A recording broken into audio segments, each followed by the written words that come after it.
Hello, comic book guys and gals, and welcome to Comic Mag Musings Live. Today we are going to do a quick trade paperback book unboxing, and we'll unbox a raw comic book. I think it's a raw comic book, and we'll also unbox or we'll do a quick haul. But I forgot the haul comics, so wait one. Hey, Alex, I'll be right back. Hold on.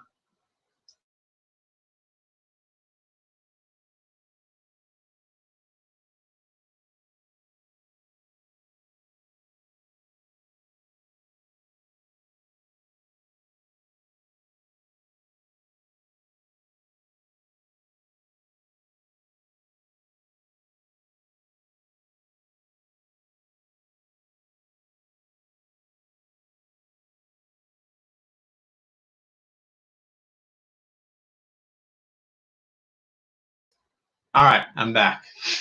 Sorry about that. I think you're supposed to be prepared, which I wasn't. But let's do a 50-cent comic book haul. Kind of get started with that.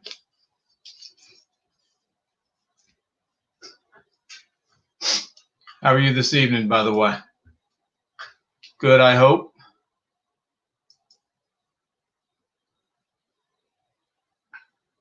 No, I don't know if there are any shops open.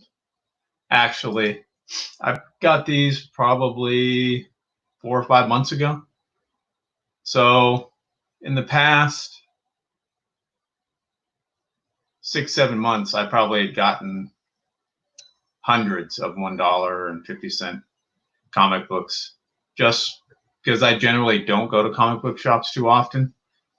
So if I do, it would be for some big sale or something like that, and I'll load up on some at that point. But usually, other than that, I don't go each week. I'm not big enough, I think, into new comics to do that. I'll usually just try to slowly work on the titles that I'm trying to collect. So these I probably got beginning of, maybe not beginning, but maybe mid-January of this year. And they just kind of been sitting around in one of the rooms until I wanted to either make a video or put them in a live stream. All right, let's see what we got. So all of these, I think most of these are newer. Maybe 8 to 9.4 condition-wise. We got Voodoo #1 from 2011, part of the New 52. This is the first print. The second print has a red title. This is a Sam Basri cover.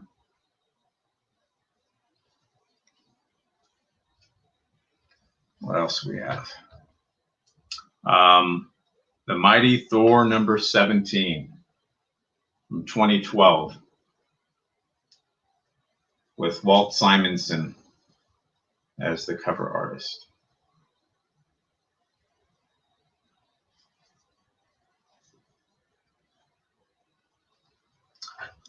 Sticking with Thor, we've got Thor #8.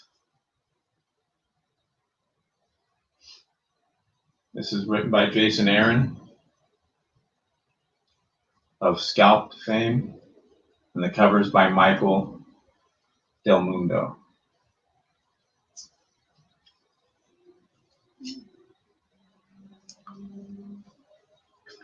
Thor #612 from 2010. How'd you like it? This guy right here.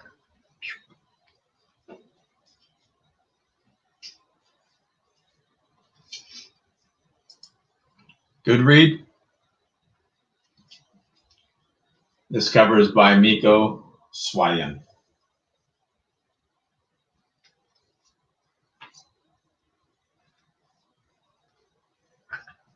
This one is right up your alley, Alex. The Sensational Spider-Man number 35 from 2007, covered by Angel Medina.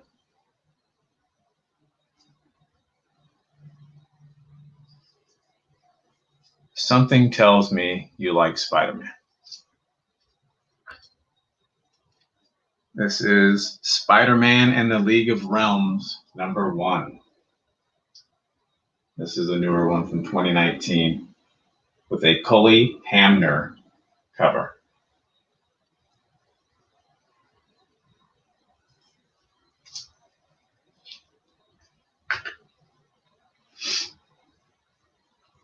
Web of Spider-Man number 2.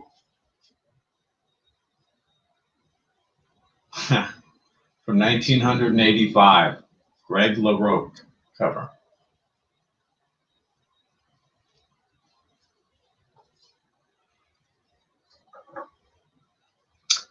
Original Sin number 29 from 2014, Declan Shalvey cover.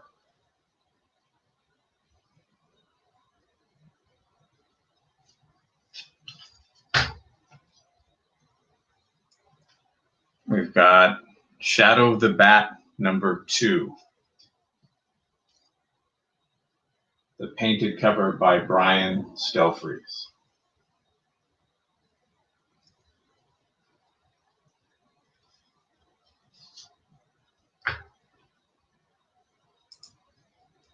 $0.50. These ones are all 50-cent ones. From that local shop that closed a couple months ago now, I guess. They had a huge $1 back issue room, and when they were having a closing the doors sale, those were 50 cents. Some of them were less, depending upon like what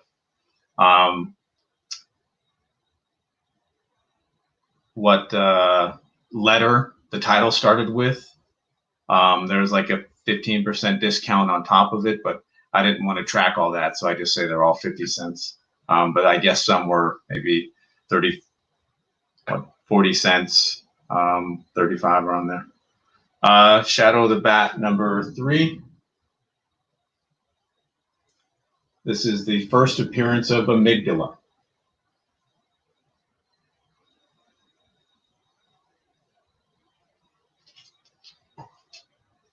Hey, Samuel David.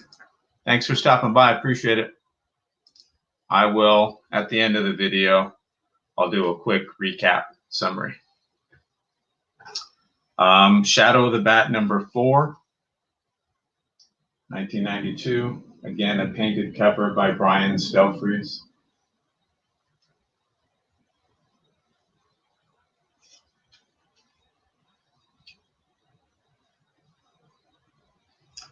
We've got Detective Comics Annual number 2 from 1989 with a Brian Boland cover.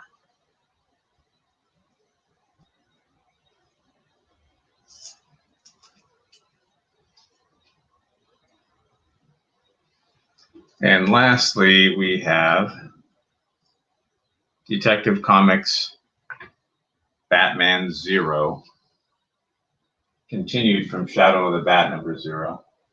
This is a Graham Nolan cover.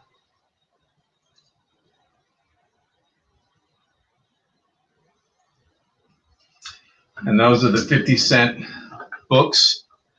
So what I'll do is I will open up a box of trade paperback books. So let me put this in context. Years ago, at least 8 years ago, probably closer to 10 years ago, I found this little trade paperback swapping community online that I don't think, I don't know if they still have some sort of site or something up. I don't think they have a site, but they might have something through Google Docs or something like that. But essentially, what you could do is you could register with the site owner, say, hey, I'm interested in swapping trades with someone. And I guess if you were vetted and he let you in, then all the members would post on their account the trades that they were willing to swap with someone else. So no floppies were allowed. This was only trade paperbacks, graphic novels, or hardcovers. And obviously all comics related. And I think you could do a one-for-one swap, but usually people would kind of calculate up cover price and use that as the basis for trade proposals. So you would look on someone else's list and maybe identify a handful or more books that you would like to have, and their email address was listed, so you would email them and say, hey, I'm interested in swapping with you. I'd like these books. Please take a look at my list and see if there's anything you're interested in. So they would take a look, and if they were interested in something, then they'd say, yeah, I like these books, email you back. And then you would kind of work out, you just go back and forth via email and work out a swap. And once you guys agreed on it, then you would package up the books that they wanted, send them via media mail, and they would do the same. And once you each got your packages, you'd let one another know. And you would usually post in a thread on the site saying, hey, yeah, I just traded with so-and-so and it went pretty well. That way they kind of each person built a reputation among that small trading community.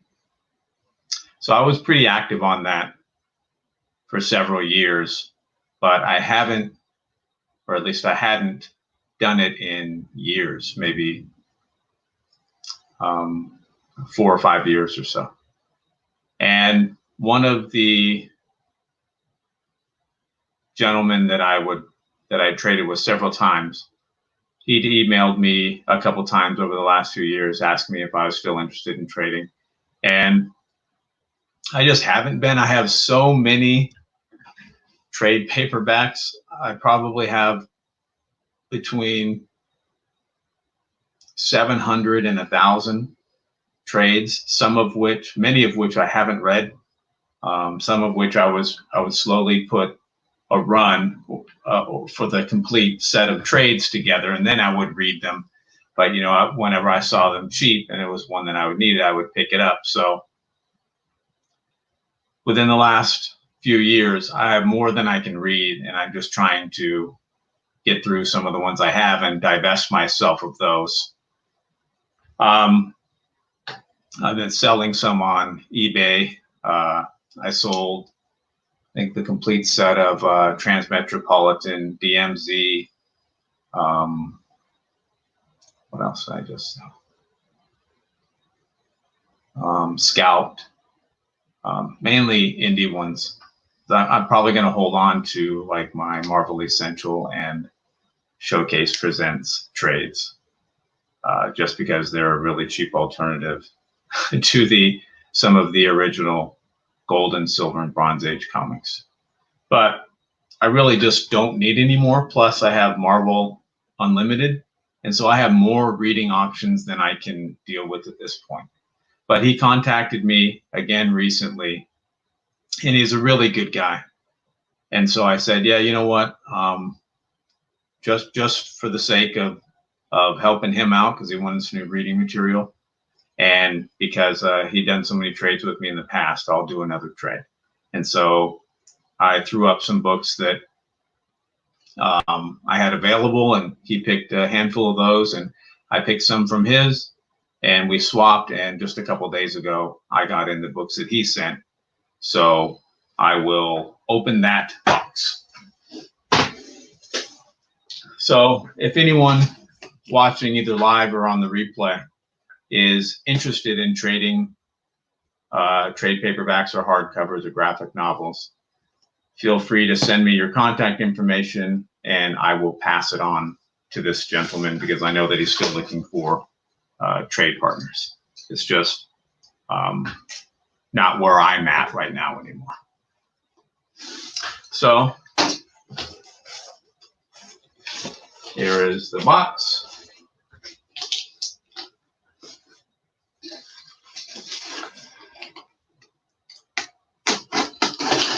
Got our trusty box cutter. Hey, Brad. Thanks for stopping by, sir. Good to see you. We're opening up a box of trades that I recently swapped with a trading partner that I used to trade with years ago. Guess not. All right. And we got some bubble wrap stuff. And quite honestly, I don't remember what I asked for. So we'll see.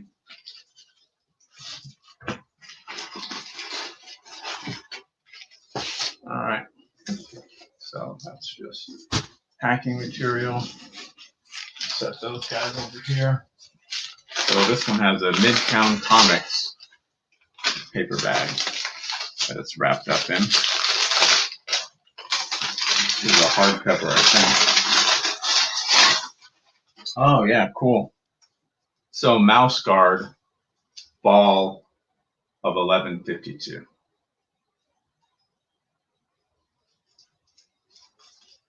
So cool. I think I have Winter 1152, and I enjoyed that, and so that's probably why I got this one. But that was a good book. So it's cool and some pretty good shape, although I really don't care about that. I do remember that some of the people that I traded with were really particular about the condition of the books. I usually would get them new when I first got them and read them once and take pretty good care of them. So I never had a whole lot of issues, but I do remember that some people in that little swapping community were very particular about condition. I never cared. As long as I could read it, that was really my main concern. It was just another way, an affordable way to consume comics. Okay, cool. So we've got Dead at 17, the Ultimate Edition. I think I have, because after several years, I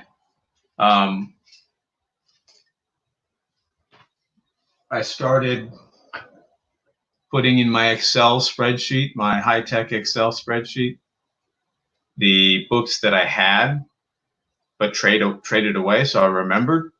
But there were several years there where I didn't. And so after a couple times when I would not know that I had one that I traded off and I got it back and then remembered, oh yeah, I've already read this. Then I started keeping track of the ones. And I know I had lots of, I have a couple Dead at 17, but not all of them. So here's another one. Does it say? Doesn't say what volume number it is.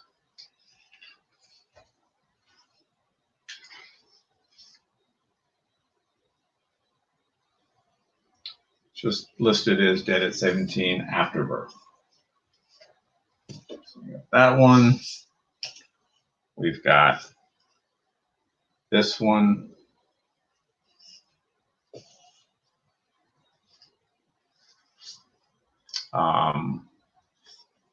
This one, the Blasphemy Throne. Thought this looked interesting. Zombie Cop. So I thought I'd give that one a shot. And then this is probably one of my favorite titles of all time, is Criminal Macabre. Cal McDonald is the character. It's written by Steve Niles. He's written, among other things, it's that Alaskan Vampire one. They made a movie out of it. I can't remember. Criminal Macabre, My Demon Baby.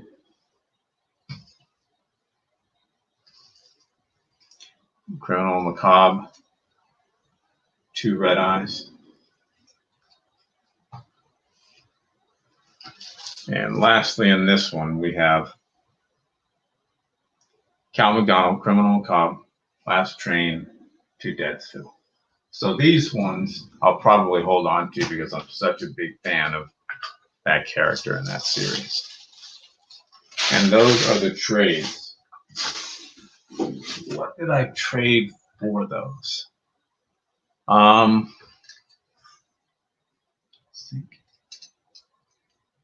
think I traded, what was it?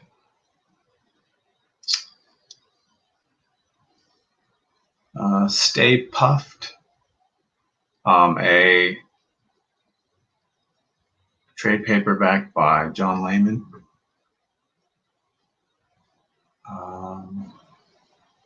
Fuzzy Face, which was a trade paperback by a local Phoenix area comic creator, I think.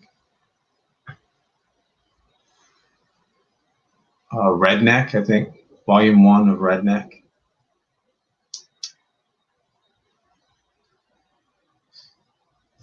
Gosh, Gideon Falls, I think, Volume 1 of Gideon Falls. I can't remember, but a host of them. And then there was, he wanted some more, and so I threw in an extra one just because he's a really cool dude. So that's it. Those are the trades that I have, and I do have what I think is a raw comic. We'll open this guy up. I don't know which one it is, so I guess we'll find that out together.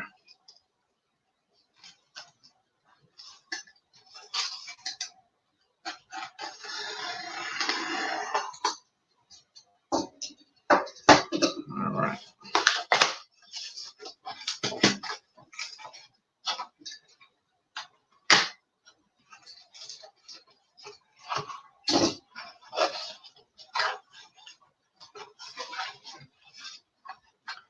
Well, it's packed pretty well in a Gemini shipper.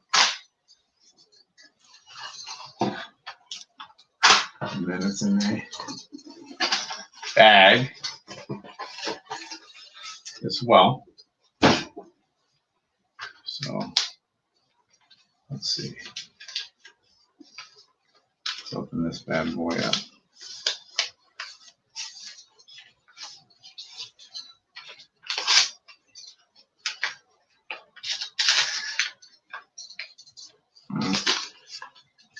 Maybe that one.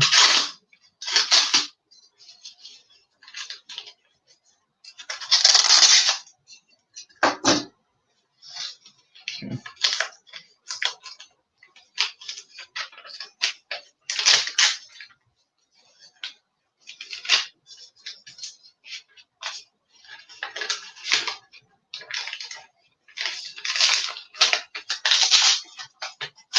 Yeah, no doubt. I try not to. Hey, James, good to see you. Thanks for stopping by. I will do a recap at the end of this of what we opened. Almost got it. There we go. All right, it's within some backing boards. Oh, sweet. Okay. So this is the ash can edition of Fear Agent #1 from Image. Another one of my favorite series, written by Rick Remender. But I had all the trades, I think, for that. I read them all, I think I don't remember. I might have had like some trades and some floppies in which I read those, but just an incredible, almost like noir space saga series. Really, really, really enjoyed that one. And so I wanted to pick up #1 of that. Yeah, I agree. He is fantastic.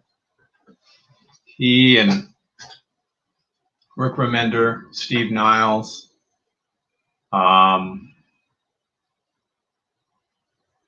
Ed Brubaker, probably some of my favorite writers.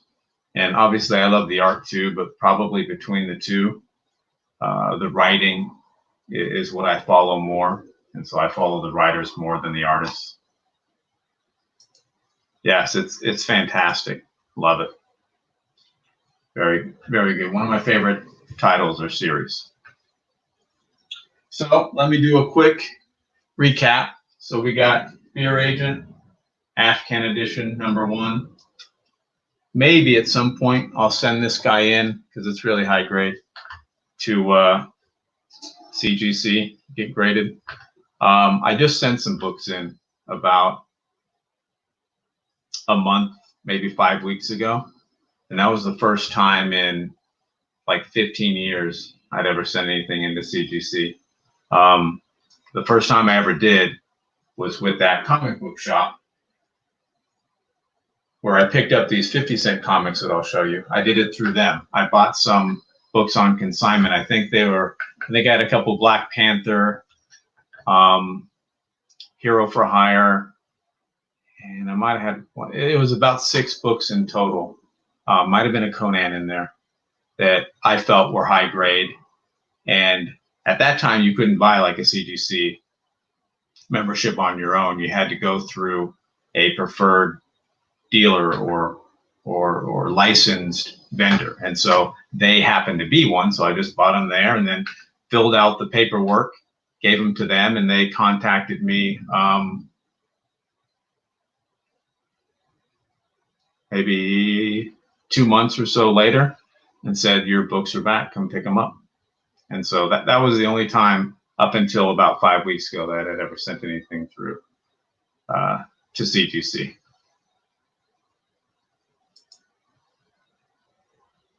I haven't read Frank Miller's Daredevil run. I have read Sin City, which I really enjoyed. But I haven't read his Batman run, his Daredevil run. I haven't read 300, although I think I have the trades for 300. I just have so many trades and comics and digital comics that I could last a lifetime and not read through everything. So here we go. So we got the Fear Agent, and then I just did a trade paperback swap with a guy that I used to swap with years ago. I don't do it anymore just because I have so many trades I don't need anymore. And but he was a really good guy, and he reached out to me just recently and said, hey, I'm really looking for some reading material. So I acquiesced and traded with him again. So I got Cal McDonald, his Criminal Macabre, Steve Niles, written Last Train to Deadsville, Two Red Eyes. These are all like little story arcs. My Demon Baby. And Cal McDonald is kind of like, in my opinion, a cooler and better version of Constantine. This is just titled Criminal Macabre. They're all in decent shape. I don't collect trades or omnibuses or hardcovers or anything. I don't collect those, so I don't get bent out of shape on condition as long as I can read it. Comics, different thing, but Zombie Cop, don't know anything about it, just looks kind of interesting. It's an Image book. And I've read several of these trades, dead at 17. So we got one there, one there, the Witch Queen, Afterbirth, and the Ultimate Edition. And lastly, we got a hardcover, Mouse Guard, Fall 1152. I think I have Winter, that I think it was Winter that I read, Winter 1152. Whatever it was good. I enjoyed it. So that's what kind of reminded me.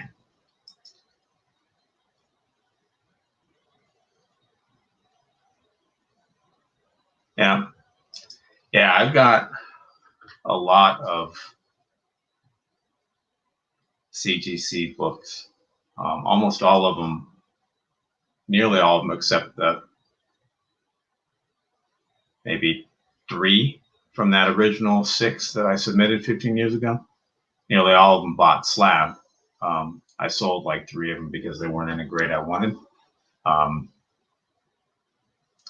and kept the other 3, I think it was.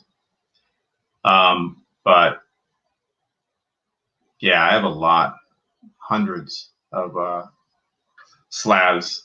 I usually don't show them. I think I'm going to start a new series. I've been thinking about starting a new series from the vault, and I'll pick a title, and then I'll show whatever slab comics I have from that title run. I just haven't done it yet, but I'll probably do that. I did recently start from the vault original art series. I'll probably run that through. I don't have a lot of original art, but I probably have 30 or more pieces. And I'm just talking about like pages, right? Not like commissions and things like that. I wasn't going to put those in the video. I have lots of those, but just original art. Nothing like if you've ever seen Comic Books NYC, nothing like they have, where they have big name artists or tremendous covers. I don't really have anything like that. Just things that I picked up over the years at Phoenix Comic Con after shooting the breeze with some of the artists there, and either liking a piece or thinking that it was a pretty good value and picking it up. So most of them I'm not like in love with, but probably a handful, like this one. Like I do have I think 1 or 2 pages from, Chris Mitten, I think his name was. He did some of the art for Criminal Macabre, and there was like a crossover book. It's like Army of Darkness, Criminal Macabre, something like that. And so I'll definitely hold on to something like that. And so I think I have a Hercules page, just because I like Hercules. I'll hold on to that, no other reason. But I have a couple covers, a Jonah Hex or 2, which I'm a huge fan of Jonah Hex, so I'll hold on to those. But the other ones, I just picked them up because I thought they were a good deal, or the artist was really cool, and I enjoyed the conversation. So, but yeah, slabs, I definitely have a lot, hundreds. Some of them, probably over 100, are just like in my to sell someday pile, and I can sign on like Comic Link, Pedigree, Comic Connect, and so I would buy them years and years ago. I've been doing this for 12 years or more, where I would just study Heritage and Comic Link and Pedigree when it came around, and I would know what titles and grades slab were. Now, I don't so much do the The like ETA Nick, if you've watched, he's a really good grader. I'm not a really good grader. And so he can identify an undergraded book, and then he'll take it, get it slabbed, and flip it. I don't have that skill set to that degree, but I can identify undervalued slab books pretty well, just because I've been following that for 10 to 15 years. And so I have a pretty good idea, no matter what the title in that grade, whether or not it's undervalued. And so I buy them, and then maybe 5 years later, I throw it back on to the market, consign it, and sell it, and make some profit to put toward titles that I do want. So to me, that's the key is, if you're going to ultimately flip something, don't get something that you collect or that you want, because that could be problematic. So yeah, hopefully, if I can get around to it, I'll start doing some from the vault slab titles of ones I collect, and then I'll do, maybe later on, if I get through those, I'll do the ones that I don't collect, so people can see those as well. Yeah, I don't have the first Jonah Hex. What's that? All-Star Western 10, right? I have the first Jonah Hex in his own title, but I don't have the first appearance. And most of my comics aren't like big keys, just because I never collected that way. I started out 15, 20 years ago saying, these are the titles I want to collect, and I want to try to get 1 through 20 in most cases. Ghost Rider is probably the exception. There might be a couple others, and I was pretty dogmatic toward that. But there'd be some years where I wouldn't buy a comic book at all. I'd buy a lot of trades because I read too, right? And so to me, those aren't necessarily one and the same.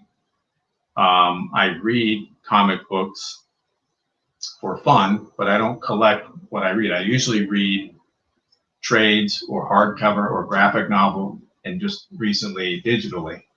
But I collect for a totally different reason. And so those are like two separate camps. And so some years I may, I don't make a tremendous amount of money. And so when you have limited resources, there's an opportunity cost involved, right? So if I wanted to buy more reading material that year, well, then that would be less money to buy comic books. So some years I wouldn't buy any comic books. Other years I would. And I would say I wouldn't buy any trades, but I think I'd always bought trades. I have a lot of trades. So my favorite Sword and Sorcery series is probably my favorite series of all time, of all comic books, and that would be the Savage Sword of Conan. Those are trades that I won't give up. So I think there's 22 trades through Dark Horse, and I've read them all. Love number 16. For whatever reason, I've mentioned this in other videos, number 16 is really expensive, and I haven't been able to figure out why. I don't know if it was like a really low print run, or I don't know. But no matter where I looked, it was always multiples more expensive than the other volumes in that series. But the boss, Mrs. Musings, actually ended up getting it for me because I kept balking at paying so much more than I had for the other volumes. But I have that, and I just love that. The writing of Roy Thomas, I love all the artists that worked on it. Some better than others, but most of them are really good. And so Savage Sword is probably my favorite, definitely my favorite Sword and Sorcery, and probably my favorite series overall. I like the Cole ones too, right? And he predates Conan as far as in the pulse. This is Crystal Light Peach Tea. So nothing exciting there. Hey, Nova Man, thanks for stopping by. Appreciate it, sir.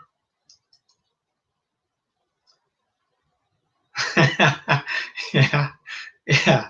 So, Yes, that can always be interesting, right? That's always there's some give and take there. So some spouses are cooler about it than others. My wife is usually really cool about it, with some exceptions. Other times she's like, "Hey, you've been getting a lot of comics in lately. You know, you might want to chill out on that." Yes, dear. Understood. And so I'll back it off just a smidgen. But that's partly why I started selling trades recently, to be able to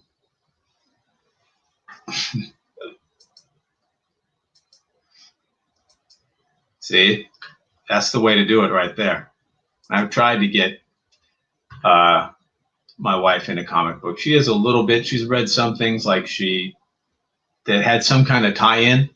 I think there was like a series called, I think it was on Netflix. I'm not sure. Penny Dreadful, and they made comic books, and so I got her the comic book, and she enjoyed that read because she enjoyed the series. But for the most part, she doesn't really read comic books.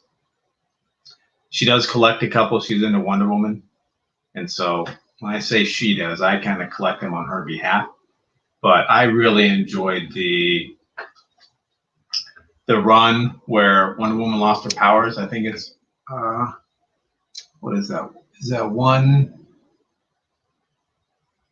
Isn't it like 176 to 202? Where she doesn't have her powers. I really like that run. I got the trades for that, read it, enjoyed it. And hey, Warlord, good to see you, sir. Thank you for stopping by. And I've slowly but surely been getting her slabbed issues within that range. But some of the covers are just incredible.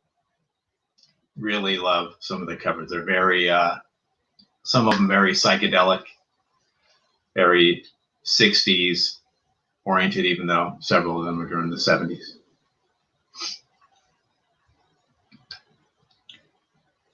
So, yep, I fully understand what that's like. So she's got those. And my son is big into Batman, so I get Batman comics on his behalf. I don't collect a whole lot of DC. I'm almost all Marvel. But my son is big into Batman, so I'll get some Batman comics for him. And I like a couple of the DC, like the Weird War Tales, Weird Western Tales, the Jonah Hex, Warlord, because I do love the sword and sorcery genre, and that was a really good read. I read the Showcase Presents Warlord trade paperback, which the Showcase Presents is like DC's equivalent of Marvel Essential, wherein they both contain black and white reprints of whatever issues, usually from a character's first appearance, unless it was in Golden Age. Wonder Woman, they do that. But unless it was in Golden Age, maybe they'll bump it up to Silver Age. Usually their first appearance all the way through their own series title.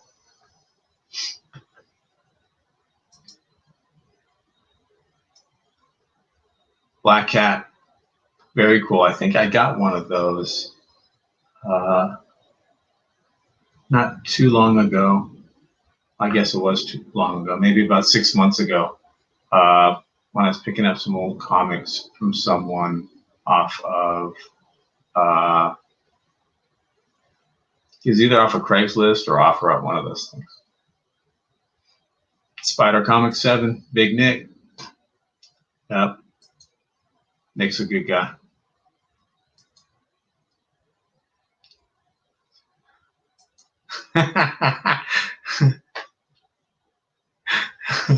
Oh, I bet that tightened you up really quickly, didn't it, Brad? Yeah, yeah. Threaten to give away your books or sell them. That shit gets serious quick, I think, when that happens. So I understand. I think that my wife is waiting until I get just a little bit more senile than I already am, and then her and my son will help me down the stairs, and then divvy up the comic books after that. So she's a patient woman. I respect that.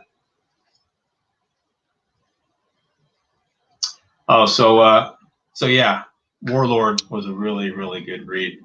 So that was one of the ones I collect from DC. Blitzkrieg, it's like a 4 or 5 issue war comic from DC. What else from DC? So Jonah Hex, Weird Western, Weird War, Blitzkrieg, Warlord, Wonder Woman for my wife, Batman for Mini Musings. I think that's it. I'd have to look at it. Sometimes I forget. I have to look at, but I think that might be it for DC, anyways.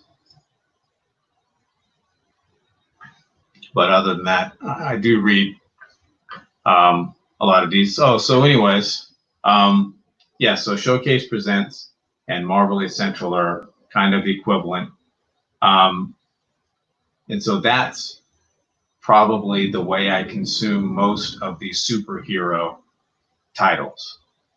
When I initially said, "Hey, I want to collect these titles in high grade," I said, "Let me go ahead and get a reading copy for each high grade copy." Oh, it's just too much money. So I stopped that after a while and started going the trade paperback route with those as well. And I read a lot of indies too, because if I don't have a Marvel Essential or a Showcase Presents for a title, then I feel it's hard to pick a jumping on point for a Marvel or a DC title without having the context of the back history, and without having read the issues prior to that issue. And it feels like an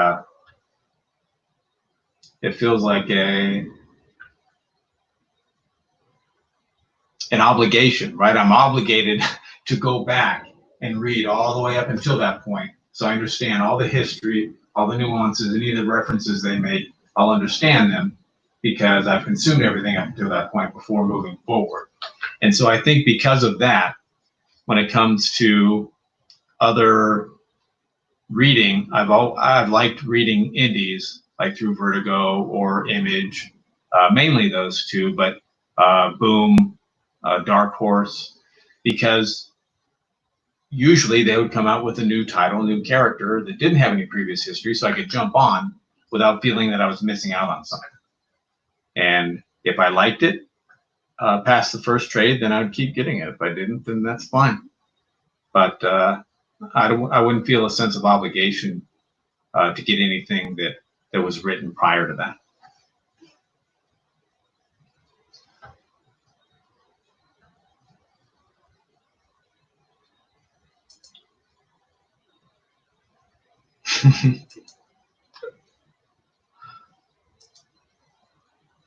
Sweet. Very nice. Congrats on that, Brad.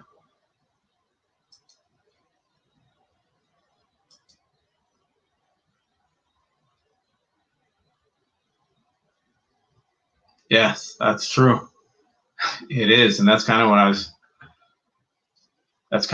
referring to. It can be overwhelming. Red Sonja, I think Red Sonja was like barely mentioned in one Howard story, and I think that the concept of Red Sonja was that character and another character mentioned in a Howard story, kind of put together. But Roy Thomas is really the one that created Red Sonja in his comics run in Conan. But I know Red Sonja doesn't have a Marvel Essential, and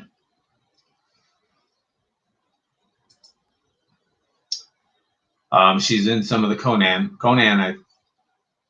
I think Conan has Marvel Essential, but when Dark Horse, was it Dark Horse?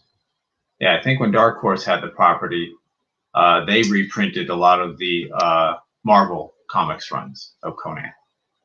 And Red Sonja had, I don't know if they reprinted the Red Sonja ones or not, but obviously Marvel came out with the Red Sonja series. I think that went initially through 15, 16, something like that.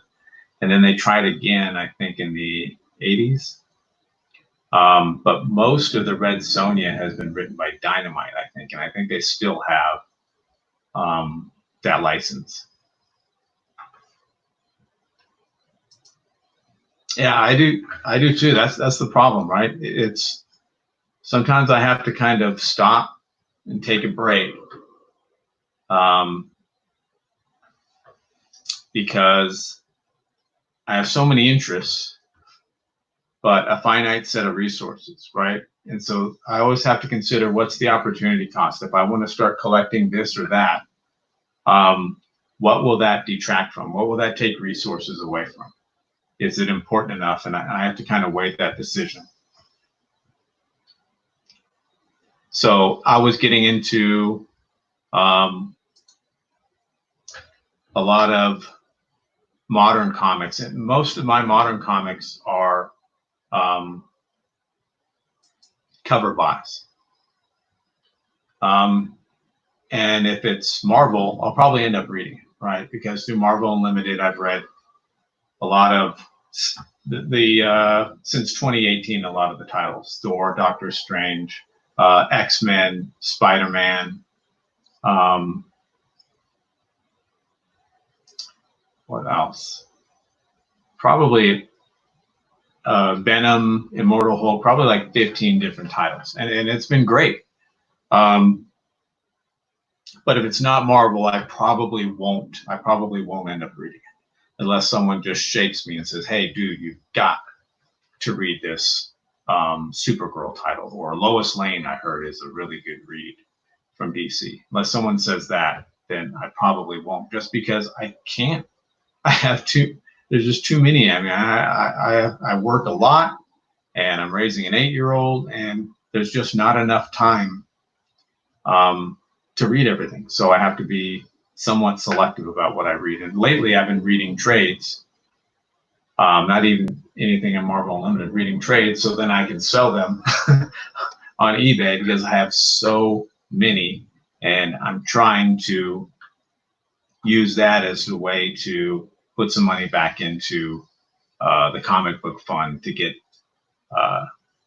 some of the books that I've been looking to get. So we'll see. It's been going pretty well, but only so much time to do things.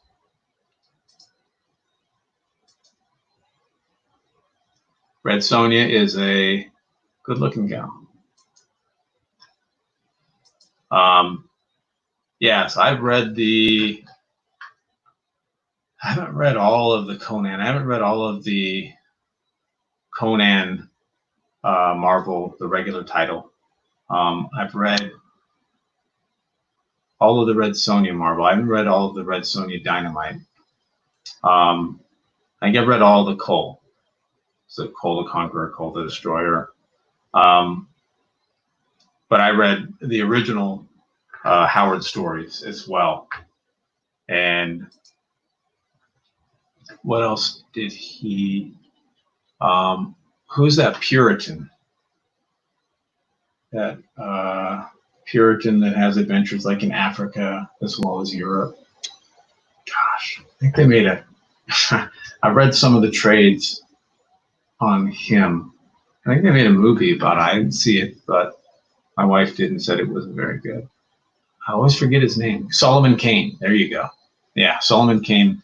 That's a Howard character as well. Those are pretty good. At least what I read was pretty good. So yeah, it can be tough to find a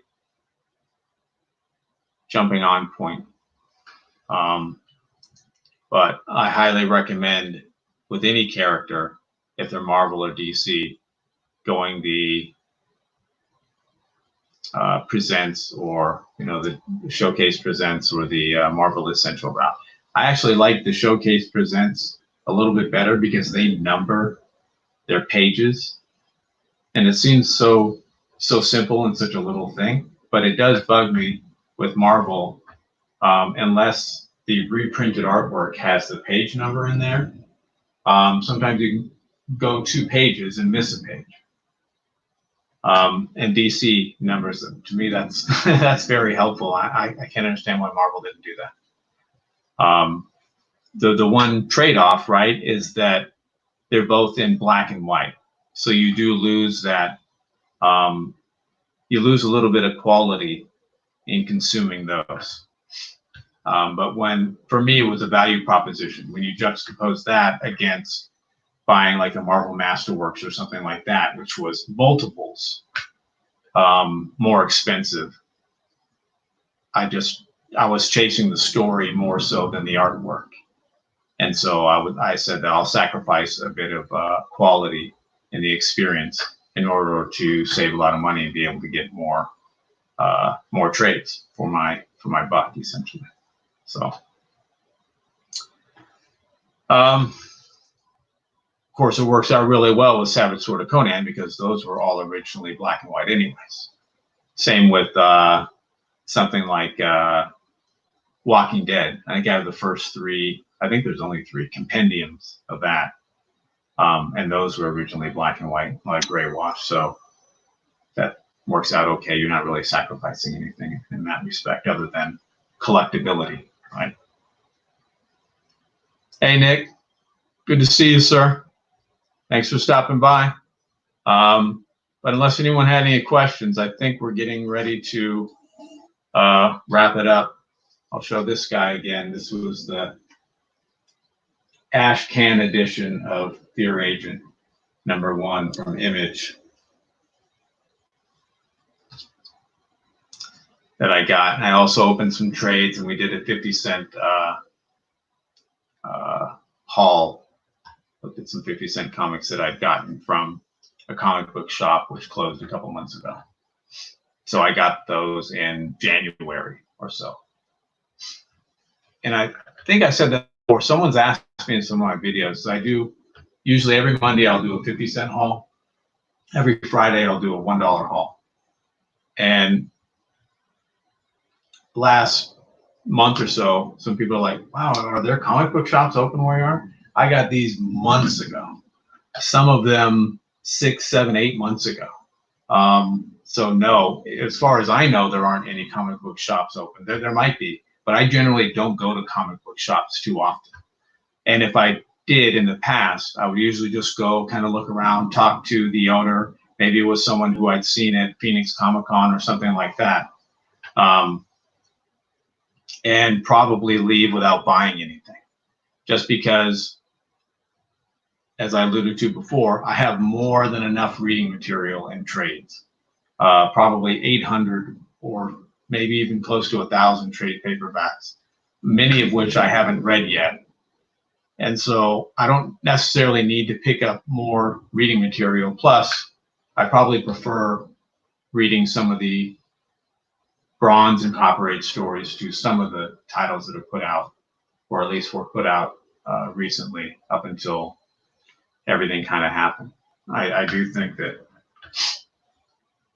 the Marvel especially, there's too much crowding, too many titles, and I think that the quality has really dropped, especially in the writing. I don't know if it's like a grab for shelf space or what, but just not my thing. And with the Marvel Unlimited app, I can read all the new stuff that I want to, some of which is really good. Like Donny Cates, I think, is a pretty good writer. Immortal Hulk, I really like that series. Yes, I agree.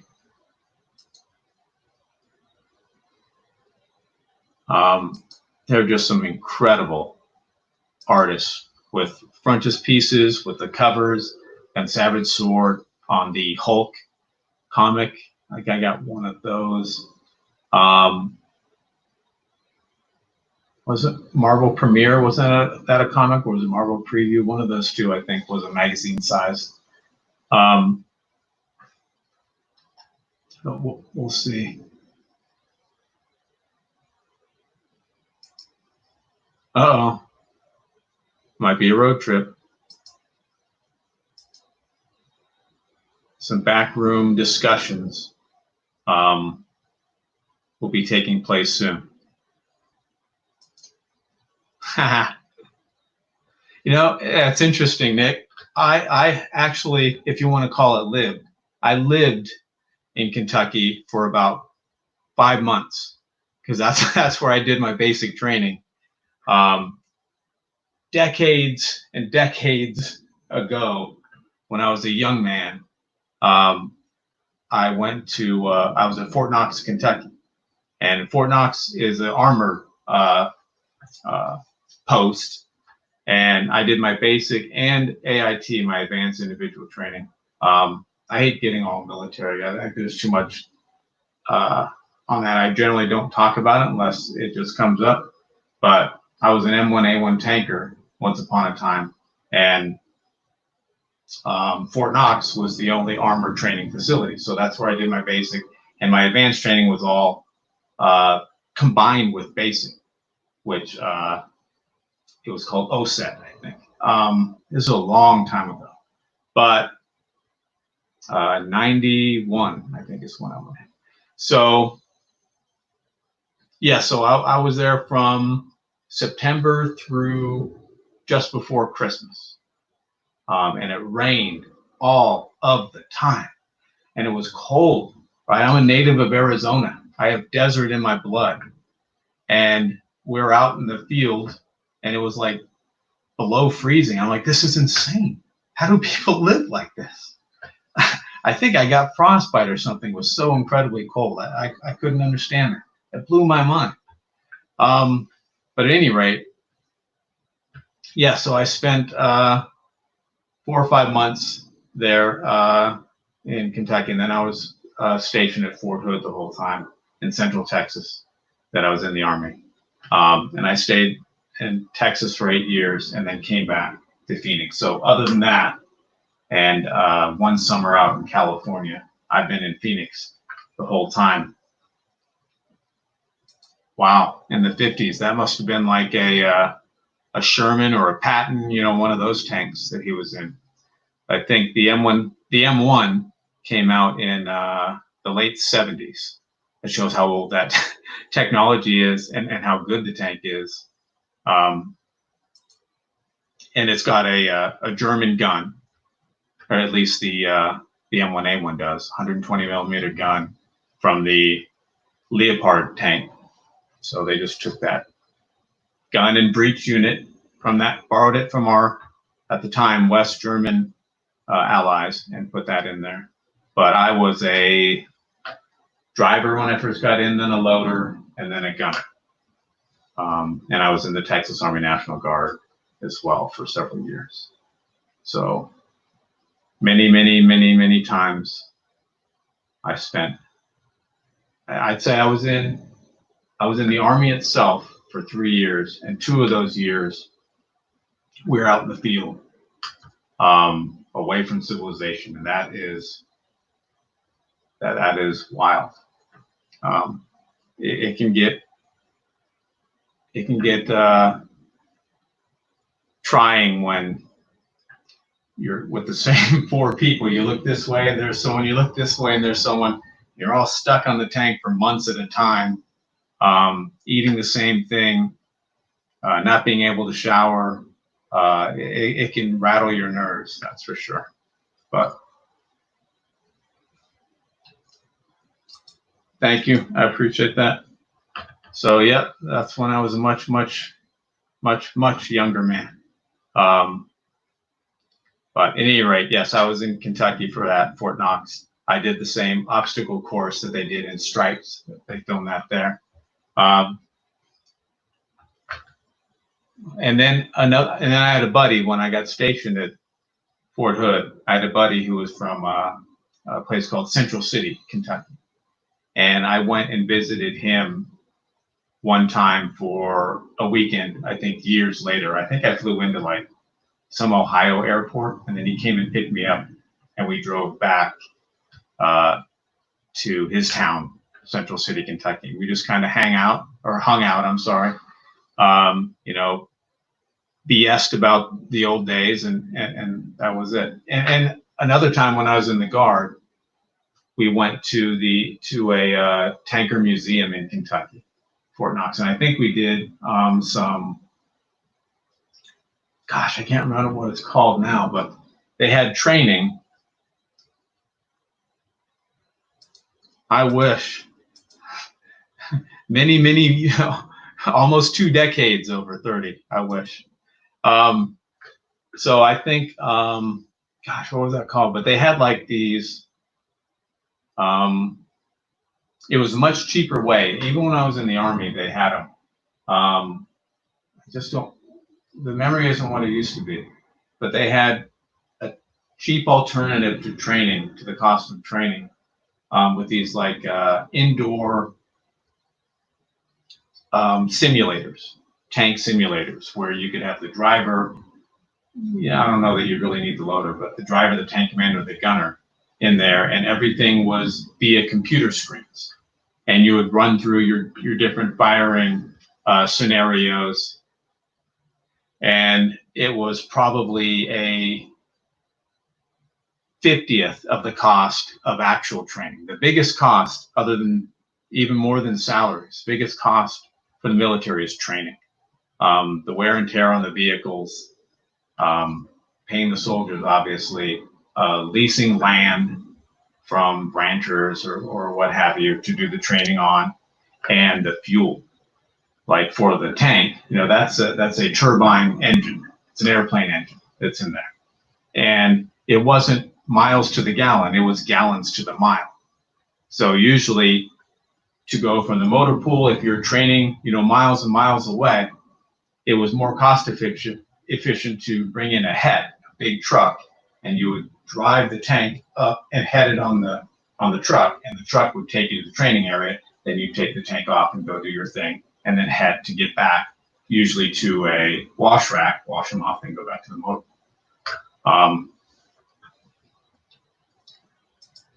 Yes, yeah, I don't.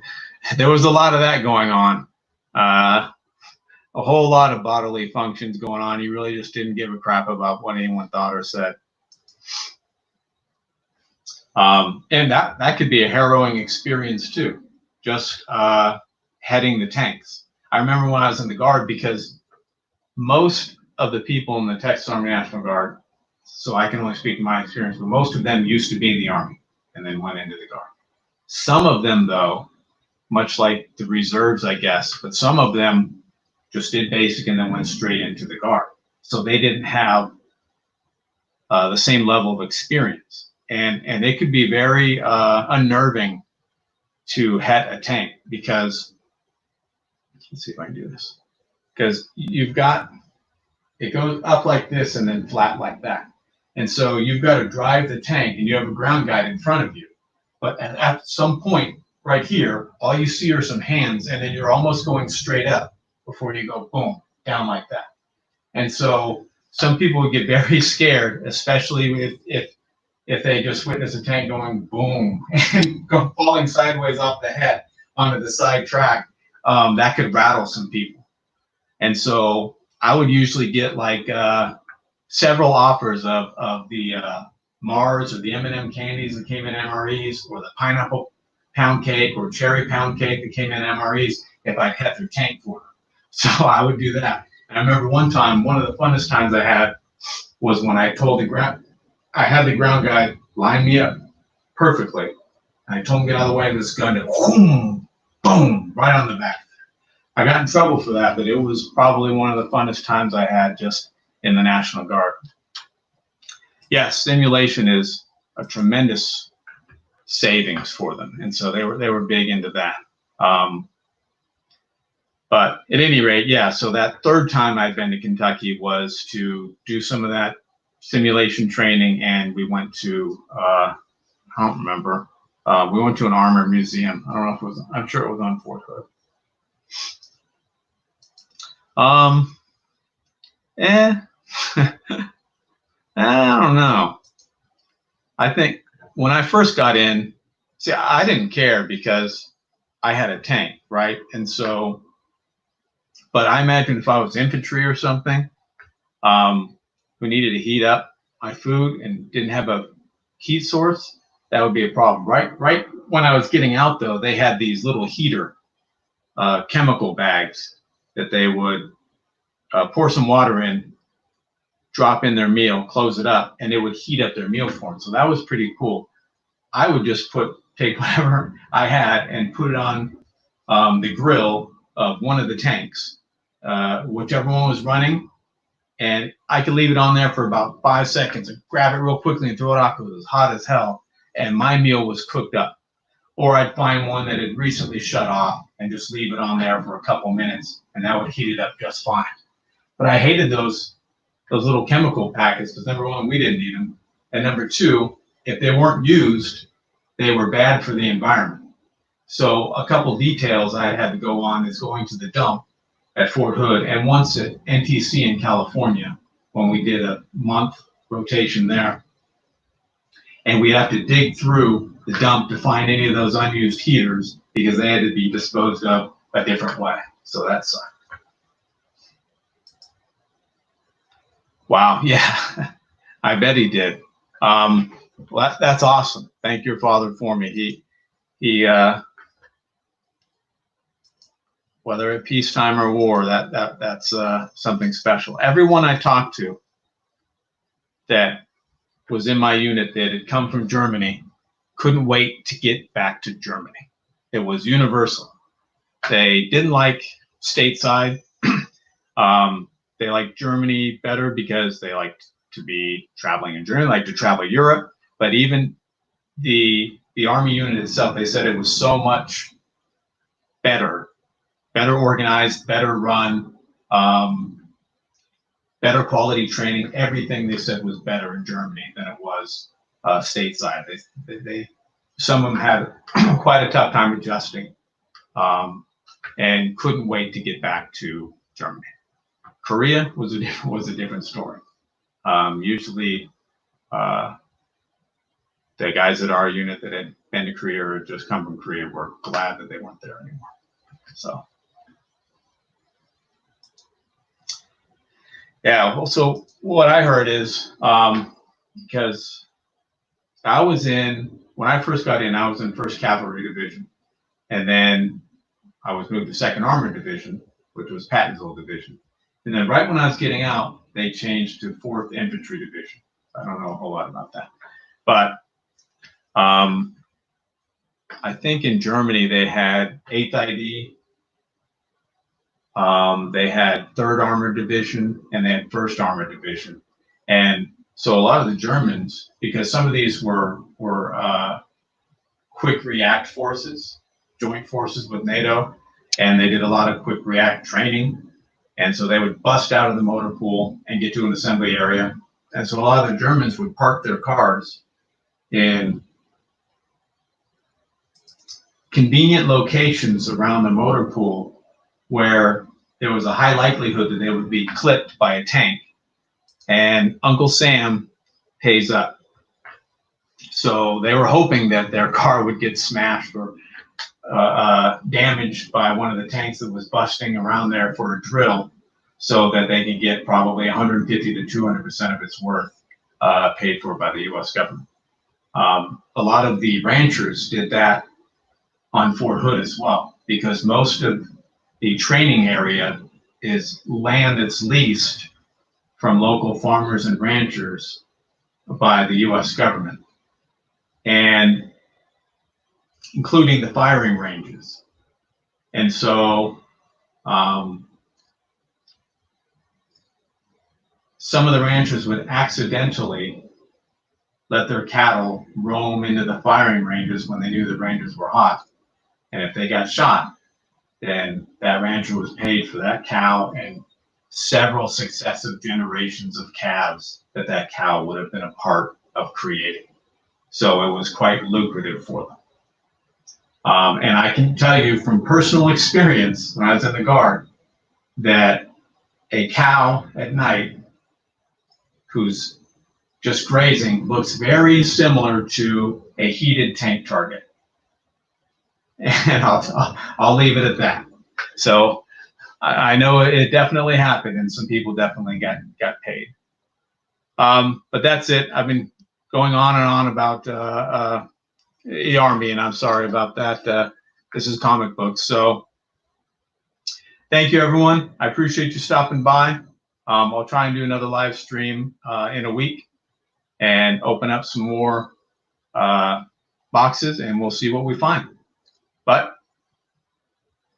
always remember, we're taking over the world one comic book at a time. Thanks, guys.